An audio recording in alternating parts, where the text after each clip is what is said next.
27 சீட்டு தரங்கன்னு சொல்லிட்டு எடப்பாடி சொல்ல இல்ல 30 சீட்டு மிஞ்சி போன 29 சீட்டு கொடுத்தே ஆகணும்னு பாஜக மிரட்டி அடம் பிடிக்குதான். பீகார்ல நிதிஷ்குமாரை எப்படி கவுத்துட்டாங்களோ அதே போல எடப்பாடி பழனிசாமி உன்னையும் கவுத்தோட போறது பிஜேபி மறந்துடாத உஷாராயிட்டும். அவங்களை அத்து விடுறதுல அப்படி என்னதான் உனக்கு பயம்? பெண்கள் பாதுகாப்புன்னு சொல்லிட்டு அதே மாதிரி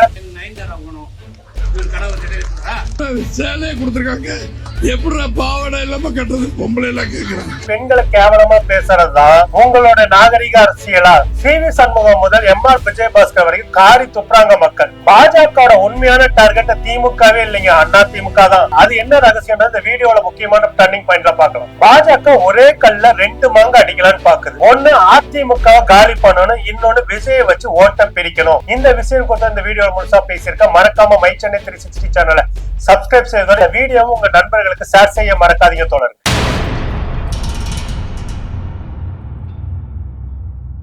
மை சென்னை 360 தோழர்களுக்கு வணக்கம். நான் உங்கள் கல்கி கோபிநாத். பாஜகவோட டட்டி கேம் அரசியல் வந்துட்டு இந்தியா முழுக்கமே என்டிஏ கூட்டணின்ற பேர்ல நாரம் நாறிட்டு இருக்குது. அஸ்ஸாம்ல ஒரு கட்சி சீச்சி இந்த கூட்டணி புளிக்குதுன்னு சொல்லிட்டு பிஜேபியோட என்டிஏ கூட்டணியில இருந்து கண்டுட்டு போகுது.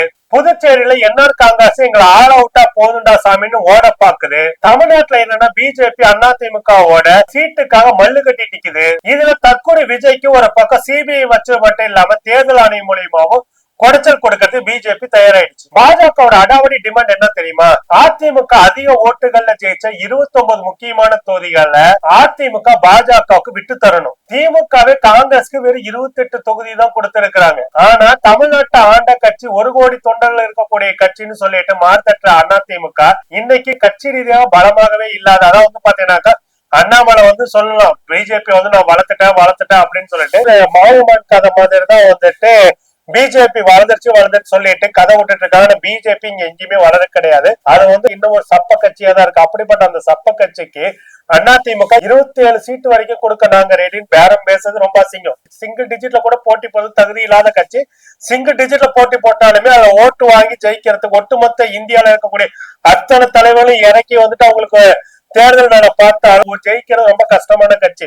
போன தேர்தல் அவங்க 4 எம்எல்ஏக்கள் வாங்கினாங்கன்னாக்கா அது அதிமுக தொண்டர்களுடைய ரத்தம். அவங்களோட ரத்தத்தை உறிஞ்ச இந்த ஒட்டு நீங்க 4 எம்எல்ஏ ஜெயிச்சதுனால பாத்தீங்கன்னா அன்னைக்கு விட்டு கொடுத்ததுனால எடப்பாடி பழனிசாமி இன்னைக்கு கழுத்துக்கு சுருக்கு கையில வச்சுட்டு மிரட்டுது பிஜேபி. அதே போல இன்னொரு விஷயம், புதுச்சேரியில பாஜக செஞ்ச டட்டி பாலிடிக்ஸ் தான் என்ஆர் காங்கிரஸ் என்டிஏ கூட்டணியில விட்டு திருச்சி ஓட வச்சிருக்குது. அது என்னன்னா என்ஆர் காங்கிரஸ காலி செய்யறதுக்கு எப்படிங்க அதிமுக கூட காலி செய்யறதுக்கு விஜய ஒரு மாயமான மாதிரி பயன்படுத்த. அதே போல என்ஆர் காங்கிரஸ காலி பண்ண புதுச்சேரியில விஜயோட கட்சியில முக்கிய நிர்வாகியா இருக்கக்கூடிய ஆதவ் அர்ஜுனா குடும்பத்தை சேர்ந்த அவருடைய மச்சன ஜோஸ் மார்ட்டினை இறக்கி விட்டுருக்காங்க. பிஜேபிக்கு கூடவே இருந்து குளிப்பறிக்கிறதோ அடுத்தவங்க முதுகலை ஏறி சவாரி செஞ்சு முடிச்சதுக்கு அப்புறமேட்டு அவங்க முதுகலை குத்துறதோ பிஜேபிக்கு பெரிய விஷயமே கிடையாது. அது அவங்க தொட்டு செய்து கொண்டு வருகின்ற விஷயம். அதனாலதான் இப்ப புதுச்சேரியில ரங்கசாமியை ஓரங்கட்டுறதுக்கு பாக்குறாங்க. அப்படின்னு கொள்ள எடப்பாடி பழனிசாமி நீங்க எல்லாம் ஏமாத்திரம் உங்களுக்கு பிஜேபிக்கு. இதுக்கு நடுவுலதான் பாஜகவுக்கு பிஜேபி என்ன மாதிரியான செக் வச்சிருக்குன்னு பார்த்தா அவங்க முழுசா அறிவிச்சிட்டாங்க, நாங்க 234 தொகுதிகளை தனித்துதான் போட்டி அப்படின்னு சொல்லிட்டு. இதுக்கப்புறம் தான் ஒரு முக்கியமான ட்விஸ்டே வைக்கலாம்னு சொல்லிட்டு பிஜேபி முடிவு பண்ணிடுச்சு. அந்த ட்விஸ்ட் எந்த அளவுக்கு சட்ட அடிப்படையில செல்லுபடி ஆகும் அப்படின்றது தெரியல. அது சட்ட நிபுணர்கள் தான் சொல்ல வேண்டிய ஒரு விஷயமாவும் இருக்குது. ஆனா இது ஒரு சிக்கலான சட்ட ரீதியான சிக்கலை ஏற்படுத்தக்கூடிய ஒரு பிரச்சனையாவும் இருக்குது. விஜய் வேட்புமனு தாக்கல் செய்வார் இல்லைங்களா போட்டி போறதுக்கு. அந்த வேட்புமனு வைத்துக் கொண்டுதான் விஜய்க்கு ஒரு செக்கை உருவாக்கணும். அந்த செக்கை பிஜேபி பண்ணும். ஆனா பழி வழக்கம் போல திமுக மேல விஜய் குறை சொல்லுவாரு. இதுதான் நடக்க போகுது அப்படின்றத இங்க ஏற்கனவே அரசியல் விமர்சனம் சொல்லிட்டு இருக்காங்க. என்னன்னா வேட்புமனு தாக்கல்ல தன்னோட சொத்து கணக்கை காட்டணும் விஜய் அவர்கள். அதாவது தன்னோட சொத்து கணக்கு மட்டும் இல்ல தன்னுடைய குடும்பத்துல இருக்கவங்களுடைய எல்லாருடைய சொத்து கணக்கையும் காட்டணும்ன்றது தேர்தல் ஆணையத்தோட தேர்தல் விதிமுறை நடத்தி விதிமுறையில அதுவும் ஒண்ணு. அப்படி இருக்கும் போது விஜய் அவர்கள் இப்பொழுது அவருடைய மனைவியின் பேர்ல இருக்கக்கூடிய சொத்துக்களையும் அவரை விட்டு பிரிந்து இருக்கக்கூடிய அவரது மகன் மற்றும் மகள் மேல இருக்கக்கூடிய சொத்துக்களையும் அவர் கணக்கில் காட்டி ஆகணும். ஆனா விஜய் அவர்கள் அப்படி செய்வதற்கு சங்கீதா அவர்கள் ஒத்துக்கொள்வார்களா அப்படின்ற ஒரு கேள்வி. ஏன்னா விவாகரத்து வழக்கு கோர்ட்ல இருக்குது. என்னதான் விவாகரத்து வழக்கு கோர்ட்ல இருந்தாலும் விவாகரத்து கிடைக்கிற வரைக்கும் விஜய் அவர்களுக்கு சங்கீதா அவர்கள் தான் மனைவி. அப்படி இருக்கும்போது பாத்தீங்கன்னா அவருடைய சொத்து கணக்கை விஜய் அவர்கள் காட்டுனாக்கா தப்பிக்கலாம். ஆனா அவர் சொத்து கணக்கு காட்ட மறுத்தாரு அப்படின்னாக்கா, இல்ல காட்ட முற்படலினாக்கா நிச்சயமா விஜயோட வேட்பு மனு தள்ளுபடி ஆகும். அப்படி வேட்பு மனு தள்ளுபடி ஆச்சுனாக்கா அது பிஜேபியோட பிளானிங் படி நடக்கும். அப்படி நடக்கும் போது விஜய் வந்து உடனே என்ன சொல்லுவாரு, அது திமுக மீது அந்த பழி போடுவாங்க. இது அம்மையார் ஜெயலலிதா அவர்கள் யூஸ் பண்ண அதே ட்ரிக்ஸ். அதாவது ஒருவர் ஒரு 2 தொகுதிக்கு மேல போட்டி போட முடியாதுன்னு சொன்னதுக்கு அப்புறமேட்டும் 2001 சட்டமன்ற தேர்தலின் போதுதான் நினைக்கிறேன். அப்ப வந்து பாத்தீங்கன்னா ஜெயலலிதா அவர்கள் ஒருவர் 2 தொகுதிகளுக்கு மேல வேட்புமனு தாக்கல் செய்து அவர் ஒட்டுமொத்தமா எத்தனை தொகுதிகள் வேட்புமனு தாக்கல் செய்திருந்தாலும் அத்தனை வேட்பு மனுக்களை நிராகரிக்கணும் அப்படின்னு சொல்லிட்டு தேர்தல் ஆணையத்தோட விதிமுறை இருக்கு. தேர்தல் விதிமுறை வந்துட்டு இருக்கு. அந்த விதிமுறையை பயன்படுத்தி ஜெயலலிதா அவர்கள் 2 தொகுதிகளுக்கு மேல கிட்டத்தட்ட 5 தொகுதிகளுக்கு வந்துட்டு வேட்புமனு தாக்கல் செஞ்சாங்க. அதனால 5 தொகுதியோட வேட்புமனுவையும் நிராகரிப்பு பண்ணாங்க. இந்த சட்ட விதியை தெரிஞ்சுக்கிட்டு ஜெயலலிதா வேண்டும் அவரை செஞ்சுட்டு கடைசியில வந்து பாத்தீங்கன்னா திமுக பழியை தூக்கி போட்டாங்க. அதே மாதிரிதான் விஜய் அவர்களும் அவருடைய மனைவி பேர்லயே அவருடைய மகன் மற்றும் மகள் பேர்ல இருக்கக்கூடிய சொத்துக்களை வந்து காட்டல அப்படின்னாக்கா நிச்சயமாக அவரும் வந்துட்டு அதாவது இந்தியாவில இருக்க சொத்துக்களையும் காட்டும், வெளிநாடுகள்ல இருக்க சொத்துக்களையும் காட்டி ஆகணும். ஓகேங்க, சிக்கல் இங்கதான் இருக்குது. இந்தியாவில இருக்க சொத்தையும் காட்டும், வெளிநாட்டுல இருக்க சொத்தையும் காட்டணும் போது விஜய் அவர்கள் அது முழுசா காட்டல அப்படின்னாக்கா அதை வைத்துக் கொண்டு விஜய் அவர்களுக்கு செக் வைக்க முடியும், வேட்பு மனுவை ரிஜெக்ட் செய்ய முடியும் அப்படின்ற விதியை வைத்துட்டு நிச்சயம் பிஜேபி பண்ணும். உடனே தாவேக்காரர்கள் என்ன சொல்லுவாங்கன்னாக்கா திமுக தான் இதை செஞ்சதுன்னு சொல்லிட்டு திமுக மீது பழிய தூக்கி போட்டு அனுதாப ஓட்டுகளை தேட ஆரம்பிப்பாங்க. இந்த ஒரு எச்சத்தனமான அரசியல விஜய் அவர்கள் பண்ணுவாங்க. ஏற்கனவே சிபிஐ வைத்த முக்கியமான செக் பாயிண்ட் அவர்களுடைய தலைக்கு வந்து கத்தி வந்துட்டு இறங்கிட்டே இருக்குன்னு சொல்லலாம். என்னன்னாக்கா சிபிஐ விசாரணை துருவி கேட்கப்பட்ட கேள்வி ஜனநாயகன் படத்துக்காக தான் நீங்க கரூர்ல அந்த ஷூட்டிங் நடத்துனீங்களா அப்படின்றத வெளிப்படையா விசாரணை துருவி கேட்டிருக்கிறாங்க. இது சம்பந்தப்பட்ட புட்டேஜஸ் எடுத்திருக்கிறாங்க. பஸ்ஸுக்குள்ள இருந்த சீக்ரெட் கேமராஸ் அந்த புட்டேஜஸ் எடுத்து எல்லாத்தையும் ஓபன் அப் பண்ணி விசாரணை வந்து சிபிஐ எடுத்திருக்காங்க. இந்த கரூர் சம்பவத்துக்கு போது பாத்தீங்கன்னா அவங்க ஏற்கனவே நாமக்கல் எல்லா இடத்துலயும் வந்துட்டு ஷூட்டிங் பண்ணி இருக்கிறாங்க அப்படின்ற தகவல் எல்லாம் இதான்றதுனால அதையும் சிபிஐ விசாரணைக்கு உட்படுத்தி கேள்விகளை எழுப்பி இருக்காங்க. விஜய் அவர்கள் வழக்கம் போல அவர் திருத்தன் முடிச்சுட்டு வெளியே வந்திருக்கிறாரு. அடுத்த பதில் என்ன சொல்ல போறாருன்றது பொறுத்து இருந்துதான் பார்க்க வேண்டி இருக்குது. ஒருவேளை விஜயோட வேட்புமனு தாக்கல் நிராகரிக்கப்பட்டு விஜய் அவர்கள் போட்டி போடலினாக்கா இவங்க அனுதாப ஓட்டுகளை தேர்தலுக்கு முயற்சி பண்ணாலும் அது வந்துட்டு எடுபடாது. அது வந்து இந்த அரசியல் நுட்பம் எல்லாத்துக்கும் தெரிஞ்சதுனால அதனால வந்து பாத்தீங்கன்னா விஜய தேர்தல போட்டி போடல தாவேக்காவோட தற்கொலை ரசிகர்கள் வந்து பாத்தீங்கன்னா கண்டிப்பா தொய்வடைந்து போகும். தாவேக்காவுக்கு வெற்றி வாய்ப்பு இல்ல. தாவேக்காவோட ஓட்டு தாவேக்கா வாங்குற 100 தொகுதிக்கு ஒரு 500 ஓட்டு 1000 ஓட்டு வந்து பாத்தீங்கன்னா ஈஸியா வந்துட்டு சல்லியா நொறுங்கி போயிடும். அதனால இந்த எலெக்ஷனை பொறுத்த வரைக்கும் தாவேக்காவுடைய பங்களிப்பு அப்படின்றது ஓட்டுகளை பிரிக்காது. ஏற்கனவே நாம் தமிழர் செய்து கொண்டிருந்தது போல ஓட்டுகளை பிரிப்பதற்கான வேலையாக மட்டும்தான் இருக்க போகுது. அது திமுகவுக்கு சாதகமா அமையுமா அதிமுகவுக்கு சாதகமா அமையும்ன்றதா இங்க பில்லியன் டாலர் கேள்வியாவே இருக்குது. ஆனா என்ன பொறுத்த வரைக்கும் விஜய் அவர்கள் பிரிக்கக்கூடிய ஓட்டுகள் எல்லாமே திமுகவுக்கு சாதகமா போகின்றதா ஒன்றிய பாஜக அரசுக்கு வந்துட்டு உளவுத்துறை கொடுத்த ரிப்போர்ட்டே சொல்லுது. ஒன்னே சொன்னாக்கா விஜய் அவர்கள் இதுவரைக்கும் தேர்தல் அரசியல வந்துட்டு சீரியஸாவே எடுத்து கிடையாது. ஏதோ சினிமா தியேட்டர்ல பிளாக்ல டிக்கெட் விற்கிற கணக்காதான் அவர் வந்து அதை பார்த்துட்டு இருக்கிறாரு. இந்திய ஒன்றியத்தை ஆளக்கூடிய பாஜக அரசு மக்கள் நலனுக்கு எதிரான திட்டங்களை வந்து செயல்படுத்திட்டே இருக்காங்க. ஆனா அது குறித்தால விஜய் அவர்கள் இது வரைக்கும் ஒரு வாயை கூட திறக்க கிடையாது. ஆனா திமுக வடிஞ்சு கட்டிட்டு வாயை திறப்பாரு. இவர் இப்படி செய்யறது எல்லாமே பாத்தீங்கன்னாக்கா திமுக மீது அதிருப்தியில இருக்கக்கூடிய நபர்கள் கூட பேசாம திமுக ஓட்டு போடலாம் அப்படின்ற நிலைமைக்கு வந்துட்டாங்க. அதை விட முக்கியம் எதிர்கட்சிகளான அதிமுக பிஜேபியும் கூட வந்துட்டு உண்மையில திமுக மேல வந்துட்டு பெரிய அளவு குற்றச்சாட்டு வைப்பதற்கோ குறை சொல்வதற்கோ முடியாதபடிதான் இந்த ஆட்சி வந்துட்டு பர்ஃபார்மன்ஸ் நல்லாவே இருந்துட்டு இருக்குது. எந்த ஒரு சட்டப்பூர்வமான பிரச்சனைகள் வந்தாலும் சட்ட ரீதியான சமூக பிரச்சனை இருந்தாலும் அதை வந்துட்டு பாத்தீங்கன்னாக்கா நீண்ட கால தீர்வுக்கு உட்படுத்துற மாதிரி வந்துட்டு சூப்பரா மேனேஜ் பண்ற அளவுக்கு இந்த திராவிட மாடல் கவர்மெண்ட் வந்துட்டு இருக்குது. ஆனா அதை வந்து டைல்யூட் பண்றதுக்கான வேலையை தான் வந்துட்டு விஜய் வைத்து கொண்டு செய்வதற்காக பிஜேபி பேக் போனா இருந்துட்டு பக்காவா பிளான் பண்ணுது.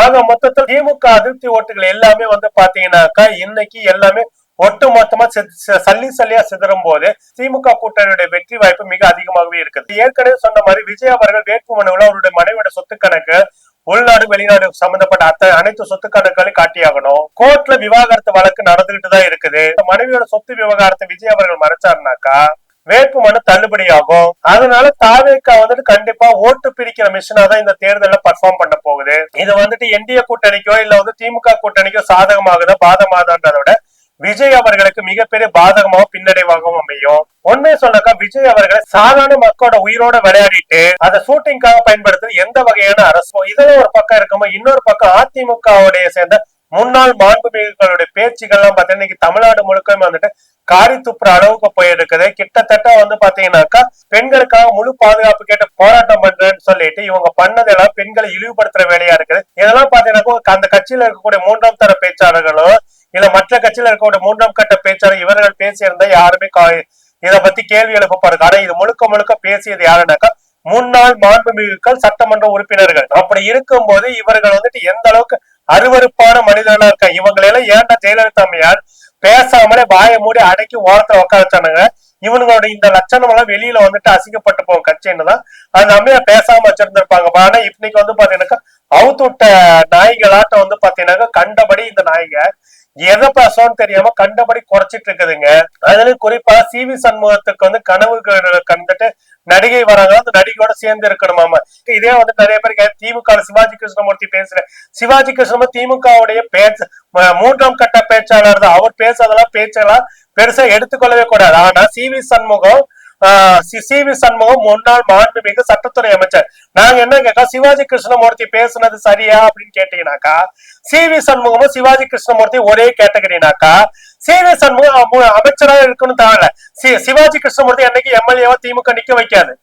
வார்டு கவுன்சிலரா கூட எம்எல்ஏ திமுக வந்து நிக்க வைக்க முடியாது.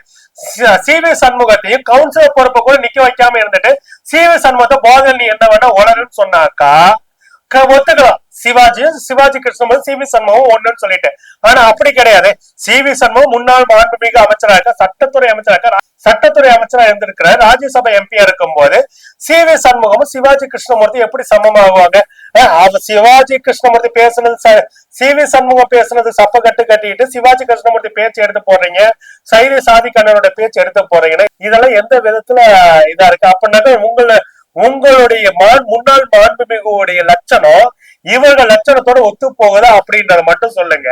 அதுக்கப்புறமேட்டு பேசிக்கலாம். ஒரு பொண்ணு அதே மாதிரி வந்து பார்த்தா திண்டுக்கல் சீனிவாசன் பெண்களுக்கு புறவு மட்டுமே கொடுக்குறீங்களா மத்ததெல்லாம் சொல்லிட்டு கேள்வி கேட்டா சிரிக்க அந்த சிரிப்புல இருக்க வக்கரம் இருக்கு இல்லைங்களா? இது அந்த வக்கரத்தோட அவனுக்கு பின்னாடி இருக்கவனுக்கு கொடுத்த அந்த வக்கரமான முக ரியாக்ஷன் இருக்கு. அதெல்லாம் வந்துட்டு உண்மையிலே கேடுகட்டத்தனமா இருக்குது.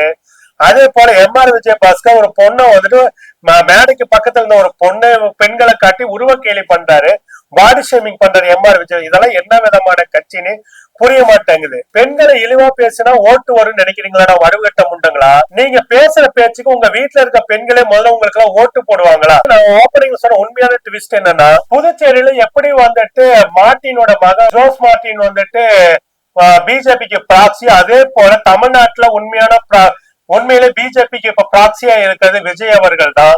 அதிமுக ஒழிச்சு கட்டிட்டு அந்த இடத்துல விஜய் கொண்டு வந்து நிறுத்தி அது மூலியமாக தங்களை தக்க வச்சுக்கிட்டு அதுக்கடுத்து விஜயையும் காலி பண்ணி தங்களுடைய முழு சனாதன அரசு தமிழ்நாட்டுக்குள்ளே நிறுவனத்துக்கு தான் பிஜேபி விரும்புது. இதுக்கு காங்கிரஸில் இருக்கக்கூடிய, நான் வெளிப்படையா சொன்னேன், இன்னைக்கு கூட எனக்கு ஒரு காங்கிரஸ்ல இருந்த ஒரு முக்கியமான நிர்வாகியோட வாக்குவாதம் விஜய் அவர்கள் என்ன பெரிய தனித்து போட்டி நின்று பெரிய சாதனை பண்ணுவது போல பேஸ்புக்ல மோதல் பண்றாங்க. அவங்க ஒரு கருத்தை போட இது காங்கிரஸ்ல இருக்கக்கூடிய சில பேர் இப்படி நினைச்சிட்டு இருந்தீங்கன்னா என்ன பைத்திய தரன்ற மாதிரி நான் உங்களுக்கு ஒரு கருத்து போட உடனே பிளாக் பண்ணிட்டு போயிட்டாங்க. ஓகேங்களா? ஏன்னா காங்கிரஸ்ல இருக்க சில பேரே வந்து பாத்தீங்கன்னாக்கா விஜய வந்துட்டு ஒரு அதிமுக ஒழிச்சிட்டு அந்த இடத்துல வந்து விஜய் வரணும்னு நினைக்கிறேன். நாங்க என்ன சொல்றோம்னாக்கா தமிழ்நாட்டுக்கு தேசிய கட்சிகள் தேவை கிடையாது. இங்க வந்து மாநில உரிமை பேசக்கூடிய மாநில கட்சிகள் தான் தேவைப்படும். ஒருவேளை அதிமுக எல்லாம் அந்த இடத்துல விசிகாவோ வேற ஒரு மாநில கட்சியோ வரணுமே தவிர எந்த ஒரு தேசிய கட்சி அந்த இடத்துல வரக்கூடாதுன்னு நாங்க நினைக்கிறோம். ஏன்னா தேசிய கட்சிகள் மாநில உரிமைகளுக்கு என்னைக்குமே துணைமையா நின்னது கிடையாது. எல்லா மாநிலங்களையும் அட்ஜஸ்ட் பண்ணிட்டு வைக்கிற பாலிடிக்ஸ்ல இன்னைக்கு மாநிலங்களுக்கு இருக்கக்கூடிய பிரச்சனைகளுக்கு முக்கியமான கருவி தேசிய கட்சிகளா இருக்குது. அந்த தேசிய கட்சி நீங்க தேசிய லெவல்ல ஆண்டுட்டு போங்க, உங்களுக்கு மாநில இதுல வந்துட்டு இதா வரணுன்ற எண்ணம் வந்துட்டு இனிமேல் கூடாது. அதனால வந்து பாத்தீங்கன்னாக்கா உண்மையான திமுக தொடர்ந்து என்ன சொல்லுவோம்னாக்கா திமுக களம் தான் இங்க வந்துட்டு எப்பவுமே இருக்கணுமே தவிர வேற எந்த ஒரு களமும் தேசிய கட்சிகளோட களமா இது மாறக்கூடாதுன்னு நினைப்பாங்க. அதனால வந்து பாத்தீங்கன்னாக்கா பிஜேபியோட கனவு மட்டும் இல்ல, சில காங்கிரஸ்ல இருக்கக்கூடிய சில தாவேகா காதலர்களுடைய கனவும் இந்த தேர்தல மண்ணோட மண்ணா போக போகுது. அதனால எடப்பாடி பழனிசாமி அவர்களே அதிமுக கட்சியை காப்பாத்தினாங்க. இப்போ பிஜேபிய வந்து கூட்டணி கழட்டி விட்டு தனியா உங்ககிட்ட கூட்டணி இருக்கோட தனியா நின்று ஜெயிச்சு காட்டுங்க. குறைந்தபட்சம் ஒரு லெவலுக்காவது வருவீங்க. இல்லைன்னா வந்துட்டு சொந்த தொகுதியில கூட நீங்களே கூட டெபாசிட் வாங்க முடியாத சூழல் போகலாம். அந்த அளவுக்கு உங்களுக்கு மேல வந்துட்டு அதிருப்தியில இருக்காங்க மக்கள். கூட்டணினா ஒருத்தர் கை கொடுத்து தூக்கி விடணும். ஆனா இன்னைக்கு பாஜக கூட்டணி கட்சியோட கைகளை உடைக்கதான் பாக்குது. உடைக்க பார்த்தா கூட பரவாயில்ல, அது வெட்டி துண்டாக்கி எரிய பாக்குது. எடப்பாடி பழனிசாமி அவர்கள் இனியும் துணிஞ்சு முடிவெடுக்கலதான் அந்த கட்சி காணாம தான் போக போகுது. நீங்களே சொல்லுங்க தோழர்களே, எடப்பாடி பழனிசாமி பாஜகவை தூக்கி எறிவாரா, இல்ல விஜயும் பாஜகவும் சேர்ந்து அதிமுக காலி பண்ணுவாங்க அப்படின்ற உங்க கருத்துக்களை கமெண்ட் செக்ஷன்ல மறக்காம தெரிவிங்க. நன்றி, வணக்கம் தோழர்கள். தமிழக மக்கள் ரொம்ப தெளிவாதான் இருப்பாங்களே தவிர்த்து இதை அயோத்தி மாதிரி ஆக்கலாமே, இதுல என்ன தவறுன்னு கேக்குறாருன்னா அப்ப அவர் எந்த அளவு இவருக்கு அறிவு இருக்கு நயினார் நாகேந்திரன் அவர்களுக்குன்னு இதுலயே மக்கள் தெளிவா புரிஞ்சிருப்பாங்க. அப்ப நீங்க என்ன சொல்ல வரீங்க? நேரடியா நாங்க அப்படிதான் பண்ணுவோம், நாங்க பிஜேபியை உள்ள நுழைக்கிறதுக்கு RSS மூலமா எல்லா காரியங்களையும் நாங்க இதெல்லாம் ஒரு சின்ன விஷயங்கள் அப்படியே குட்டி குட்டியா அரிச்சு அப்படியே பெரிய பூதாகரமா ஆக்கி அதுல ஒரு சந்தோஷப்படுறதுதான் பிஜேபியோட நோக்கம். என்னன்னா தமிழக மக்களுடைய நிம்மதியை கெடுக்கும்.